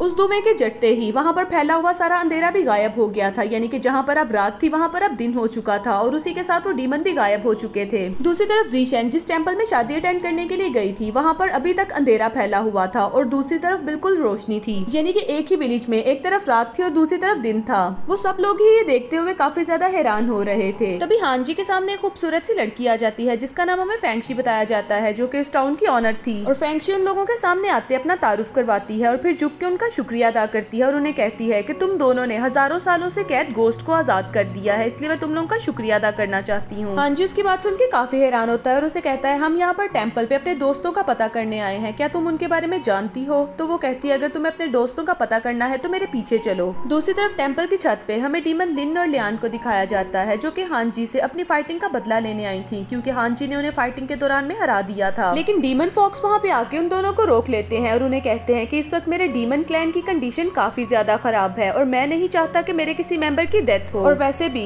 इस टेम्पल के अंदर 9 कोल्ड रंग की पावर मौजूद है जिसकी मदद से हेवन और अर्थ को डिस्ट्रॉय किया जा सकता है, इसलिए अभी के लिए हमें केयरफुल रहना होगा। दूसरी तरफ याले विलेज का ऑनर यानी कि चैंगशू उनके सामने आ जाता है और ज़ीशैन और उसके साथियों को अपने साथ टेम्पल में ले जाता है और यहाँ पर अभी भी रात का ही मंजर था और चैंगशू चलते चलते उन लोगों को बता रहा था कि फेंगशी और मैं एक दूसरे से बहुत ज्यादा प्यार करते हैं, लेकिन उसके फादर हमारी शादी के खिलाफ हैं, इसीलिए हम दोनों आज भाग के यहाँ पर शादी करने वाले हैं। दूसरी तरफ फेंगशी भी चलते चलते हांजी और मोजुआन को यही बात बता रही थी। उधर चैंगशू ज़ीशैन के साथ जिस टेम्पल में मौजूद था वहाँ पर कुछ लोग हमला कर देते हैं और अपने एरोस के साथ उस टेम्पल पे अटैक कर देते हैं। इसी बीच फेंगशी भी उन लोगों के साथ चलते हुए एक पेंटिंग के पास आ जाती है और हांजी को बताती है कि तुम्हारे दोस्त इस पेंटिंग के अंदर कैद हैं। लिंगलोंग उसकी बात सुन के कहता है इसका मतलब ये हुआ कि 9 कोल्ड रंग की पावर इस पेंटिंग के अंदर कैद है। हांजी उस पेंटिंग के अंदर जाने की कोशिश करता है, लेकिन तभी वहाँ से डियर डीमन बाहर आ जाता है और हांगवू के ऊपर अटैक कर देता है। हांगवू भी उस अटैक को रोकने के लिए तैयार हो गया था। लिंगलोंग से तो सब्र नहीं हो रहा था, इसलिए इस फाइटिंग के दौरान लिंगलोंग पेंटिंग के अंदर जाने लगता है ताकि 9 कोल्ड रंग की पावर को सबसे पहले वो हासिल कर सके। तो वो डियर डीमन उसे अंदर जाता देख के पीछे को धकेलता है। हांजी को ये देख के काफी गुस्सा आता है और डियर डीमन पे अपनी सोर्ड भेज देता है उसका खात्मा करने के लिए। दूसरी तरफ टेम्पल का सीन दिखाया जाता है जहाँ पर किसी और ने नहीं बल्कि लियो शी ने अटैक किया था, जो कि फेंगशी के फादर थे। और वो सामने आते हुए चैंगशू से कहते हैं कि मेरी बेटी को मेरे हवाले कर दो, वरना आज मैं तुम्हें यहाँ से जिंदा नहीं जाने दूंगा।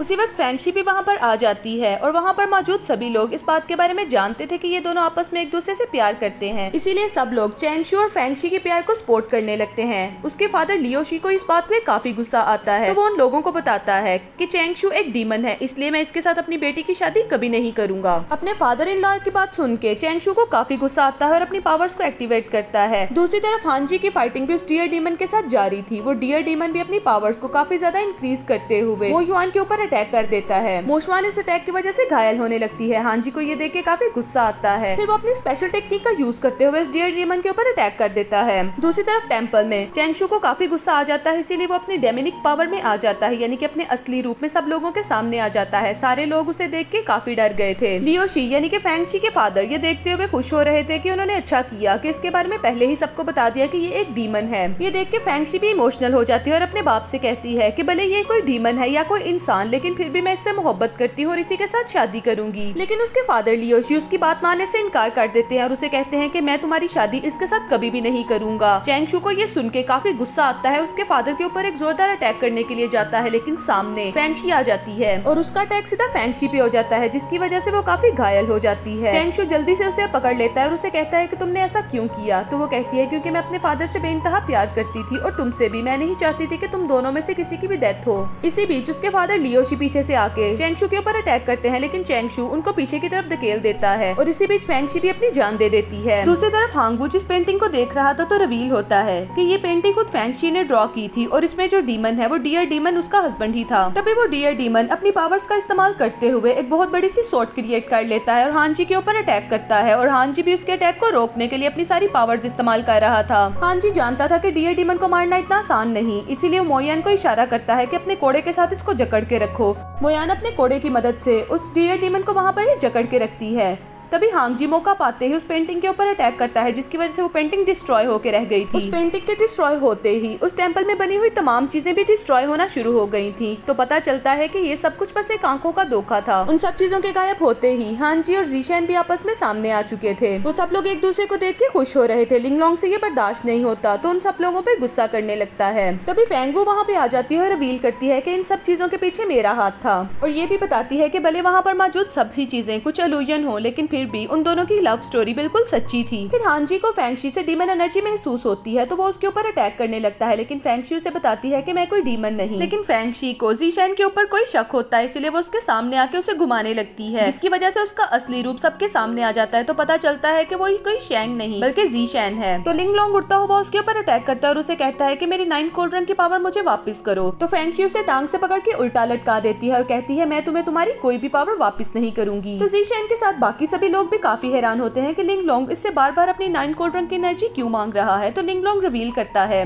कि तुम सब लोग 9 कोल्ड्रन की वर्मिलियन एनर्जी को ढूंढ रहे हो। वो एनर्जी फेंगशी खुद है, क्योंकि जब 9 कोल्ड्रन की पावर लियान के हाथों से डिस्ट्रॉय हुई थी तो वो 9 हिस्सों में बट गई थी और हर एक एनर्जी ने इंसानी रूप धार लिया था। अभी फेंगशी में भी जो एनर्जी है वो 9 कोल्ड्रन की वर्मिलियन एनर्जी है, और चूंकि जीशैन ने 9 कोल्ड्रन की एनर्जी को तोड़ा था और 9 कोल्ड्रन की वर्मिलियन बर्ड आजाद हो गई थी, इसीलिए फेंगशी उसका शुक्रिया अदा करती है और अपनी सुपर स्पेस पावर का यूज करते हुए जीशैन को ऊपर की तरफ उछाल के वहाँ से चली जाती है। और इस अचानक होने वाले अटैक की वजह से जीशैन बेहोश हो गई थी। हर कोई उसे जगाने की कोशिश कर रहा था, लेकिन वो नहीं जाग रही थी। लिंगलोंग यहाँ पे हंसना शुरू कर देता है। तो हांगजी से पूछता है कि तुम आखिर हंस क्यों रहे हो, लेकिन वो बताने से इनकार कर देता है। तो हांगजी अपना अटैक उसके ऊपर करता है। वो सब लोग उसे मारने की धमकियां देने लगते हैं और उसे कहते हैं कि अगर तुमने हमें ना बताया तो हम तुम्हें जिंदा नहीं छोड़ेंगे। लिंगलोंग डर जाता है और उन्हें बता देता है कि फेंगशी इस वक्त जीशैन की बॉडी के अंदर है और फेंगशी को उसकी बॉडी में से निकालने के लिए किसी को उसकी बॉडी के अंदर जाके ही उसे निकालना होगा, और अगर ऐसा ना किया गया तो ये हमेशा के लिए भी मर सकती है। और जीशैन इस वक्त जिस वर्ल्ड में मौजूद है उसे सी ऑफ नॉलेज कहा जाता है। कोई भी इंसान जो डिवाइन लेवल पर है सिर्फ वो ही अपनी सोल निकाल के उसकी सोल के अंदर एंटर होके उसे उस वर्ल्ड में से वापस ला सकता है। तो हांजी भी डिवाइन लेवल तक पहुंच चुका था और उसके साथ में मोयान भी। तो हांजी मोयान से कहता है कि तुम यहाँ पर रह के लिंगलोंग के ऊपर नजर रखो और मैं अपनी सोल को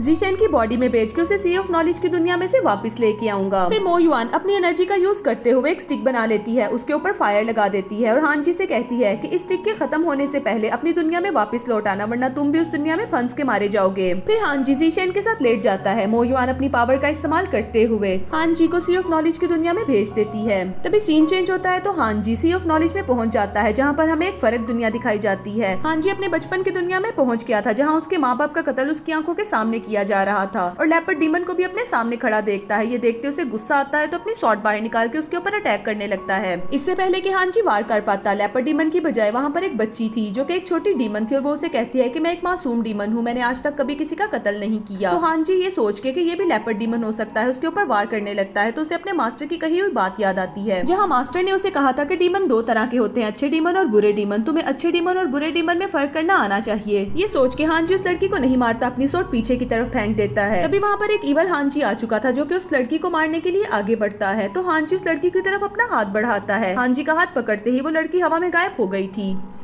फिर हान जी और इवल हान जी एक दूसरी दुनिया में आ जाते हैं। तो हान जी इवल हान जी से कहता है कि मैं जान चुका हूँ कि बुराई बाहर नहीं बल्कि हमारे अंदर होती है, इसलिए हमें अपने अंदर की बुराई का खात्मा करना चाहिए। ये सोचते ही वो अपनी स्वॉर्ड की सोल को रियल दुनिया में से समन कर लेता है। फिर हान जी अपनी सोल स्वॉर्ड का यूज करते हुए इवल हान जी के साथ फाइटिंग करता है। वो दोनों ही हान जी अपनी अपनी पावर्स का इस्तेमाल करते हुए एक दूसरे के साथ फाइटिंग कर रहे थे। इवल हान जी पानी की काफी बड़ी बड़ी वेव्स बना के उसके अंदर छुप के हान जी के ऊपर अटैक करता है। तो हान जी उसकी प्रेजेंस महसूस करके उसके ऊपर एक वार करता है। इस वजह से वो इवल सोल डिस्ट्रॉय हो गई थी। और दोस्तों यहाँ पर हमें भी पता चलता है कि अपनी अंदर की बुराई को खत्म करना कितना ज्यादा मुश्किल काम है। और उसी के साथ हान जी एक नई दुनिया में पहुंचा दिया गया था, जहाँ पर हर तरफ लैटन्स चल रहे थे। उन लैटन के चलने की वजह से हान जी को पता चल जाता है कि ये ज़ीशेन की पुरानी मेमोरीज हैं। तो अपने सामने उसे ज़ीशेन भी नजर आती है, उसे टच करने की कोशिश करता है लेकिन वो हवा में गायब हो जाती है। इसी के साथ ज़ीशेन एक अलग दुनिया में पहुंच गया था, जहां हर तरफ आग लगी थी। छोटी ज़ीशेन बैठ के रो रही थी क्योंकि कुछ आदमी उसके बाप को उसकी आंखों के सामने कत्ल करने जा रहे थे। हांगू भागते हुए उसे रोकने की कोशिश करता है लेकिन वो सब भी इल्यूजन था। दोबारा फिर उसे ज़ीशेन नजर आती है, उसके पास जाने लगता है। तो अब यहाँ पर ट्री डीमन आ गई थी। वो ट्री डीमन के साथ फाइटिंग करना शुरू करता है, जो कि उसके लिए आसान काम नहीं था, लेकिन अपनी स्पेशल टेक्निक का इस्तेमाल करते हुए ट्री डीमन का खात्मा कर देता है। उसके खत्म होते ही वहाँ पर पड़ी हुई सब चीजें हवा में गायब होने लगती हैं। ज़ीशेन उसके सामने फिर से आती है, वो उसे टच करने लगता है लेकिन वहाँ पर पड़ी हुई हर चीज दोबारा फिर से रुक गई थी। तब उसके सामने फेंगशी आ गई थी, जो कि उसे कहती है कि मैं ज़ीशेन की हेल्प कर रही हूँ ताकि उसके जहन में से सारी पुरानी यादों को रिमूव कर सकूं। तो हान जी कहता है मैं जानता हूँ ये सब एक इल्यूजन है, हाँ बेशक जितना भी सुहाना क्यों ना हो, हमें हकीकत की दुनिया में वापस जाना ही होता है। ये कहकर फेंगशी के ऊपर वार करता है तो एक अलग ही दुनिया में पहुंच गया था, जहाँ एक बाजार में ज़ीशेन अपने साथी के साथ जा रही थी। हान जी उसे बुलाने की कोशिश करता है लेकिन वो उसे पहचाने बगैर वहाँ से गुजर जाती है और फेंगशी सामने आ जाती है, उसे लेके अपने साथ कहीं चली गई थी। हान जी उसे ढूंढने की काफी कोशिश करता है लेकिन ज़ीशेन उसे कहीं नजर नहीं आती। तो अचानक फेंगशी उसके सामने आ जाती है और उसे कहती है कि ये मेरी दुनिया है, यहाँ पर जो मैं चाहूँ वही होता है। हान जी उसके ऊपर अटैक करना चाहता था लेकिन फेंगशी अपने दो डीमन बीस्ट को समन करके उसको अपने स्पेल में जकड़ लेती है। फिर फेंगशी उसे बताती है कि ज़ीशेन एक अच्छी लड़की है, वो शुरू से अच्छे काम करना चाहती है लेकिन उसके फादर को बचपन में ही उससे छीन लिया गया और उसकी जिंदगी तब्दील होकर रह गई, लेकिन मैं अब उसे वो सब दूंगी जो वो करना चाहती थी। फिर सीन चेंज होता है तो ज़ीशेन को देखते हैं जो कि एक गार्डन में अपनी दोस्त के साथ जा रही थी।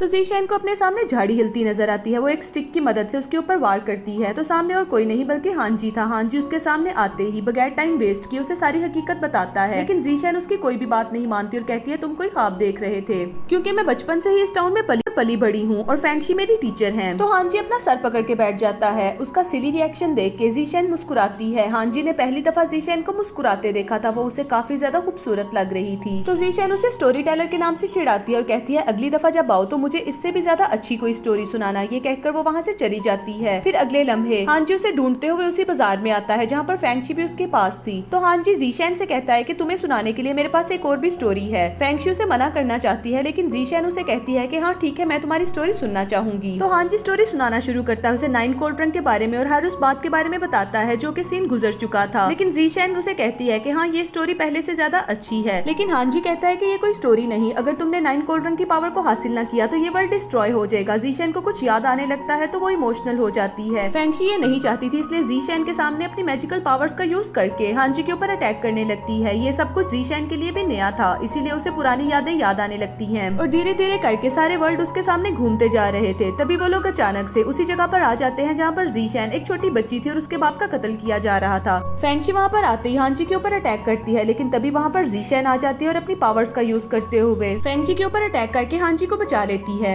तो फेंगशी उस पर गुस्सा होते हुए उसे कहती है कि तुम्हें इस सब के बारे में कैसे पता चला। तो हांजी उसे कहता है कि सी ऑफ नॉलेज में आते मैंने यहाँ पर लैटन्स को देखा तो मुझे लगा कि ये जीशैन की मेमोरी है, लेकिन जीशैन से बात करके मुझे कंफर्म हो चुका था कि ये जीशैन का ही वर्ल्ड है। हांजी की बात सुनकर उसे काफी गुस्सा आता है, तो अपनी पावर्स का यूज करते हुए एक बड़ा सा डीमन बना लेती है और हांजी के ऊपर अटैक करती है।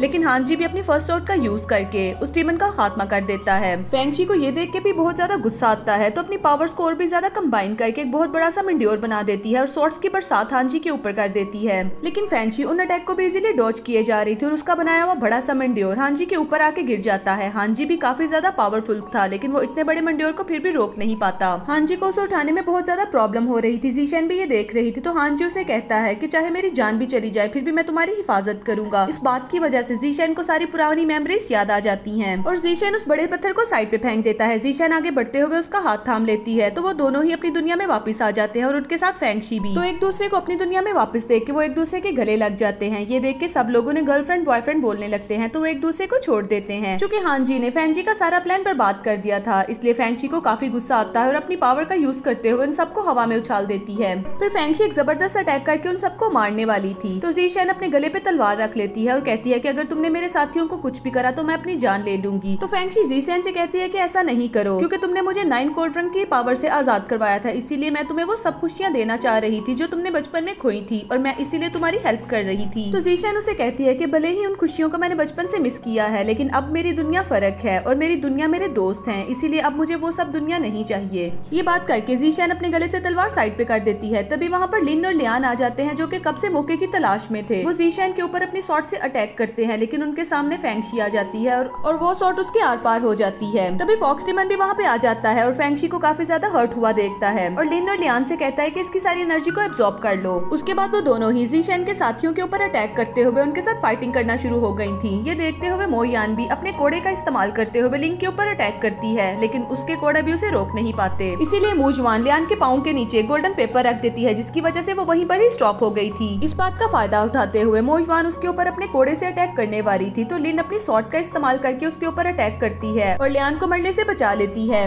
दूसरी तरफ हांजी भी उन लोगों के साथ फाइटिंग करने के लिए मैदान में उतर चुका था, क्योंकि अपनी इवल स्पिरिट को हांजी मार चुका था, इसलिए वो पहले से भी ज्यादा पावरफुल हो गया था। इसी वजह से हांजी अपनी फेसिंग टेक्निक का यूज करते हुए लियान के ऊपर अटैक करता है और लियान भी अपने इर्द गिर्द एक बैरियर बना लेती है और अपने आप को हांजी के अटैक से बचा लेती है। दूसरी तरफ मोयान और लियान भी आपस में एक दूसरे के साथ फाइटिंग करते हुए एक दूसरे को बराबर की टक्कर दे रहे थे और मोजवान अपनी पावर का इस्तेमाल करते हुए उसके ऊपर भारी पड़ रही थी। तभी लियान उसे बताती है कि मैं 2 टेल फॉक्स डीमन हूँ, जबकि लिन 3 टेल फॉक्स डीमन है, इसीलिए वो हांजी को काफी आसानी से हरा देगी। इसी बात के चलते लिन अपनी 3 टेल की पावर को एक्टिवेट कर देती है और हांजी की फॉसल टेक्निक को भी डॉज कर रही थी। 3 टेल पावर को एक्टिवेट करते ही लिन की पावर और भी ज्यादा बढ़ चुकी थी, इसीलिए वो हांजी के ऊपर काफी जबरदस्त से अटैक करके उसे दूर गिरा देती है। दूसरी तरफ मोयुआन अपने कोड़े का इस्तेमाल करते हुए लियान के हाथ को जकड़ लेती है और उसके हाथ के ऊपर आग लगा देती है। लियान को चीखता देख लिन की तवज्जो उसकी तरफ जाती है, जिसकी वजह से हांजी का ध्यान उसकी तरफ से हट गया था और हांजी लिन के ऊपर एक जबरदस्त अटैक करके उसे नीचे गिरा देता है। अब वो दोनों ही इनके ऊपर फाइनल अटैक करने ही वाले थे। फॉक्स डीमन ये देख लेते हैं, तो अपनी पावर को एक्टिवेट करके उन दोनों को आजाद करवा लेते हैं। फिर फॉक्स डीमन अपनी 9 टेल की पावर यूज करके वहाँ पर एक बहुत बड़ा स्पेल क्रिएट कर देता है। हांजी भी अपनी स्वॉर्ड की मदद से इजीली उस स्पेल को तोड़ देता है, लेकिन उस स्पेल के टूटते ही हांजी की वो स्वॉर्ड जो उसकी काफी ज्यादा फेवरेट थी और बचपन से उसके साथ थी, वो भी टूट के टुकड़ों में बिखर गई थी और उस स्वॉर्ड के टूटते हांजी की काफी पावर वेस्ट हो गई थी और वो बहुत ज्यादा इमोशनल होकर रोने लगता है। उसके बाकी सभी भी बुरी तरह से घायल होकर वहाँ पर पड़े हुए थे। फॉक्स डीमन भी इस बात को देख चुका था, इसीलिए अपना आखिरी अटैक यूज करते हुए उन सबको मारने वाला था। तभी वहाँ पे मास्टर किन्यू आ जाते हैं और अपनी ड्रैगन वेन्स का यूज करते हुए उन सभी लोगों के ऊपर एक शील्ड क्रिएट कर देते हैं और इस शील्ड की वजह से वो अपने साथियों को फॉक्स डीमन के अटैक से बचा लेता है।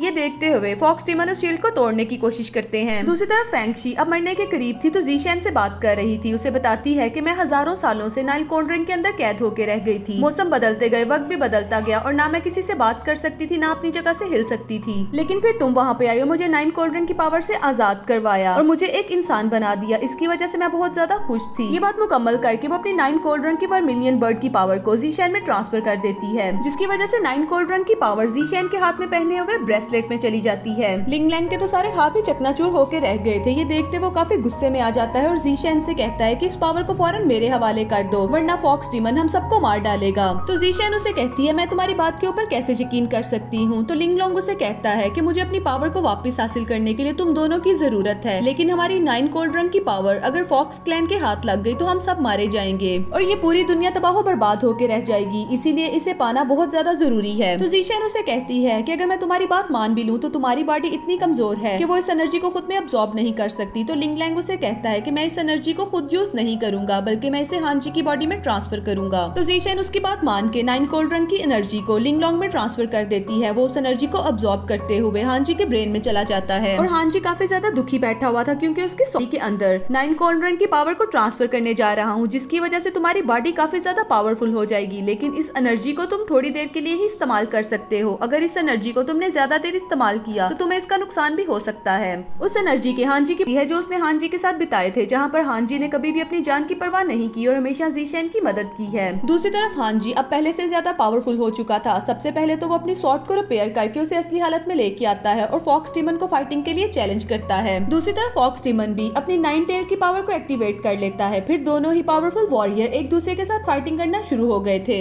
इसी बीच हमें रिवील होता है कि स्काई क्लैन जिन्होंने फॉक्स क्लैन को डिस्ट्रॉय कर दिया था और अभी स्काई क्लैन की सारी पावर हांजी के अंदर आ चुकी थी। स्काई क्लैन की पावर को महसूस करते हुए फॉक्स डीमन और भी गुस्सा हो जाते हैं और भी ज्यादा पावरफुल तरीके से हांजी के ऊपर अटैक करते हैं और अपनी 9 टेल पावर का यूज करते हुए अपनी स्वॉर्ड को 2 गुना बड़ा कर देता है। फिर उस पे सवार होते हुए हांजी की तरफ बढ़ता है। ये देख के हांजी भी अपनी फर्स्ट स्वॉर्ड पावर को एक्टिवेट करता है, जिसकी वजह से उस विलेज के तमाम लोगों की स्वॉर्ड्स उसकी तरफ खींची चली आती हैं और उसकी स्वॉर्ड एक बहुत ही बड़ी स्वॉर्ड में तब्दील हो गई थी और उस बड़ी सी स्वॉर्ड के साथ फॉक्स डीमन की स्वॉर्ड के ऊपर अटैक करता है, जिसकी वजह से फॉक्स डीमन की स्वॉर्ड तो चुटकियों में ही डिस्ट्रॉय हो गई थी और उसी के साथ ये दोनों फिर से अपनी पावर का इस्तेमाल करते हुए एक दूसरे के ऊपर जोरदार अटैक करने वाले थे। तभी लिंगलोंग हांजी को बताता है कि तुम्हारी बॉडी ने इस एनर्जी की लिमिट तक पहुंच गई है, इसलिए जल्दी से अपनी बॉडी में से इस एनर्जी को रिलीज कर दो। लेकिन हांजी उसे कहता है कि भले मेरी जान ही क्यों ना चली जाए, मैं अपनी आखिरी सांस तक अपने सब दोस्तों की रक्षा करूंगा। ये कहकर वो अपनी सारी पावर को इकट्ठा करते हुए फॉक्स डीमन के ऊपर एक जोरदार अटैक करता है और इस जबरदस्त अटैक की वजह से एक बहुत बड़ा सा ब्लास्ट हो जाता है, जिसकी वजह से फॉक्स डीमन नीचे गिर गए थे। चूँकि हांजी की बॉडी उस पावर की लिमिट तक पहुंच चुकी थी, इसीलिए वो नीचे गिरते हुए 9 कोल्ड रंग की पावर भी उसकी बॉडी में से निकल जाती है और वो वापस अपनी असली हालत में आ जाता है।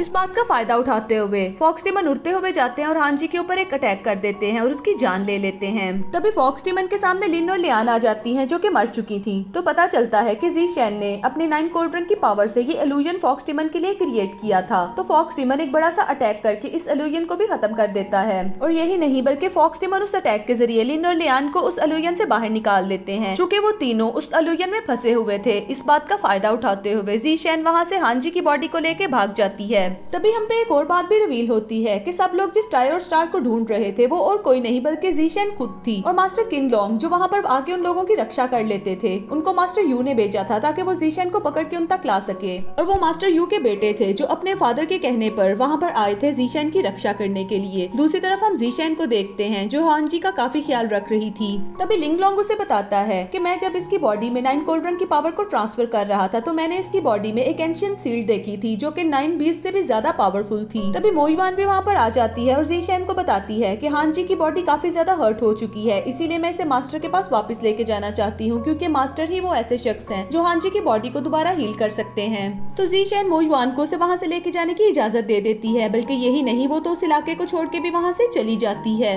तो गू उसे कहता है कि जब हांजी को होश आएगा वो हमारे बारे में पूछेगा तो हम उसे क्या कहेंगे। तो ज़ीशेन उसे कहती है कि हांजी हमेशा ही मुझे बचाने के लिए अपनी जान दांव पे लगाता रहेगा और मैं नहीं चाहती कि मेरी वजह से उसको अब कोई भी नुकसान हो। तभी हमें एक गार का सीन दिखाया जाता है जहाँ पर फॉक्स डीमन लटका हुआ था और वो तीनों डीमन लड़कियाँ उसकी इस हालत की वजह से खुश हो रही थी।